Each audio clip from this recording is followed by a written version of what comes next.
नमस्कार। आज हम बात करेंगे बिहार के सिवान जिले के कुख्यात बाहुबली नेता मोहम्मद शहाबुद्दीन की, जिन्होंने अपराध और राजनीति के संगम से एक ऐसा साम्राज्य खड़ा कर दिया जिसकी गूंज आज भी सुनाई देती है। मोहम्मद शहाबुद्दीन का जन्म 10 मई 1967 को बिहार के सिवान जिले के प्रतापपुर गांव में हुआ था।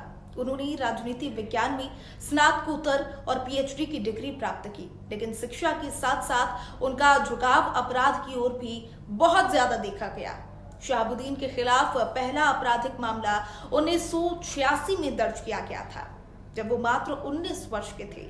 इसके बाद अपहरण, हत्या, रंगदारी जैसे करीब 75 मामलों में उनका नाम सामने आया।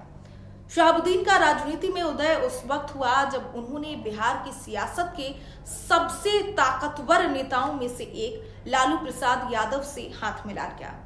1990 के दशक की शुरुआत में जब लालू प्रसाद यादव राज्य के मुख्यमंत्री बने, तब शहाबुद्दीन को एक ऐसा चेहरा मिला जिसने उन्हें राजनीति में संरक्षण दे दिया। लालू ने शहाबुद्दीन जैसे स्थानीय बाहुबलियों को अपना सामाजिक न्याय की राजनीति के तहत एक सुरक्षा कवच दे दिया और बदले में इन बाहुबलियों ने अपने इलाके में राजद के लिए वोटों का इंतजाम किया।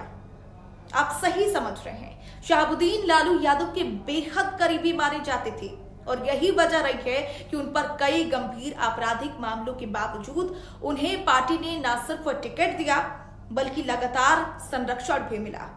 सिवान में लालू यादव की पकड़ को मजबूत करने में शहाबुद्दीन की भूमिका बेहद अहम रही और इसी गठजोड़ से उन्होंने बिहार की राजनीति में बाहुबली नेता के रूप में अपनी जगह पक्की कर ली। जेल में रहते हुए भी उन्होंने चुनाव लड़ा और जीता भी, जिससे उनकी राजनीतिक पकड़ का अंदाजा लगाया जा सकता है।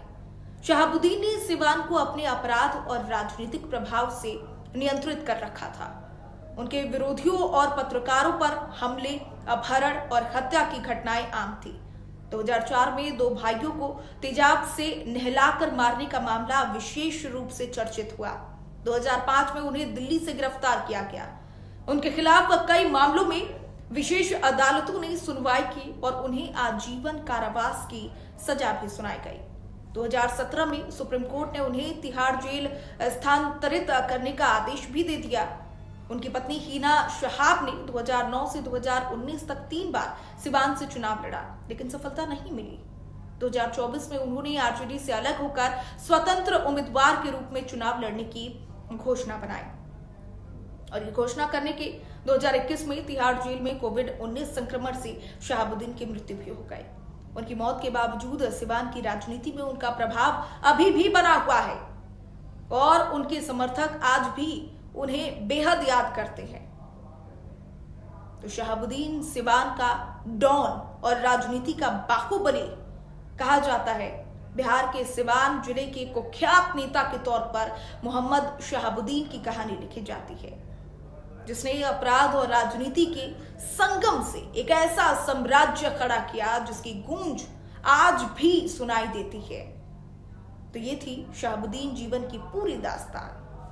नमस्कार।